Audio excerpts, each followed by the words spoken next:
सोलापूर महानगरपालिकेची विविध 31 सहवर्गांसाठीची 302 पदांकरिता पदभरतीची परीक्षा नुकतीच दिनांक 15, 16 आणि 17 फेब्रुवारी रोजी शासनाकडून प्राप्त निर्देशानुसार TCS कंपनीच्या माध्यमातून पार पडलेली आहे। सदर परीक्षेबाबतची पुढील कार्यवाही TCS मार्फत होऊन परीक्षार्थ्यांच्या गुणानुसार आणि प्रवर्गानुसार गुणवत्ता यादी तयार होणार आहे। तरी या अनुषंगाने सर्व परीक्षार्थी यांना सोलापूर महानगरपालिकेतर्फे आवाहन करण्यात येते की त्यांनी कुठल्याही भूलथापांना किंवा आमिषाला बळी पडू नये। संपूर्ण प्रक्रिया ही अतिशय पारदर्शकपणे TCS कंपनीच्या माध्यमातून आणि मनपाच्या काटेकोर नियोजनातून यशस्वीपणे पार पडलेली आहे। यानंतर होणारी सर्व अनुषंगिक प्रक्रिया ही केवळ आणि केवळ गुणवत्तेच्या आधारावरच होणार आहे।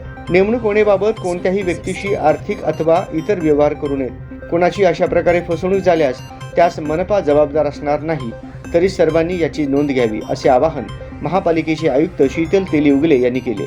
तसेच सर्व परीक्षार्थी यांना शुभेच्छा दिल्या। जसे आपणा सर्वांना ज्ञात असेल की सोलापूर महानगरपालिकेच्या 31 संवर्गांच्या 302 पदांसाठीची भरती प्रक्रिया नुकतीच TCS कंपनीच्या माध्यमातून आणि शासनाने दिलेल्या निर्देशानुसार 15, 16 आणि 17 फेब्रुवारी रोजी पार पडलेली आहे। संपूर्ण प्रक्रिया ही अतिशय पारदर्शकपणे आणि सोलापूर महानगरपालिकेच्या काटेकोर नियोजनातून कुठल्याही अडथळ्यांविना पार पडलेली आहे।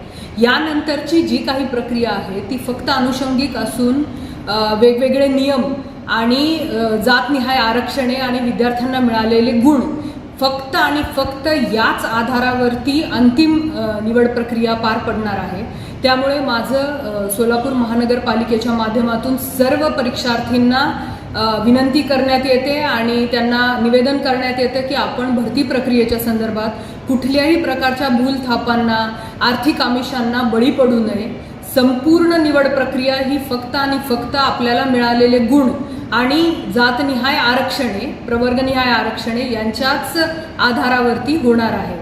तरी कुठल्याही प्रकारच्या गैरव्यवहारांपासून भरती प्रक्रियेसंदर्भातल्या इतर आर्थिक विषयांपासून आपण स्वतःचा बचाव करावा असं आवाहन आपण सर्वांना करण्यात येते। सर्वांना शुभेच्छा।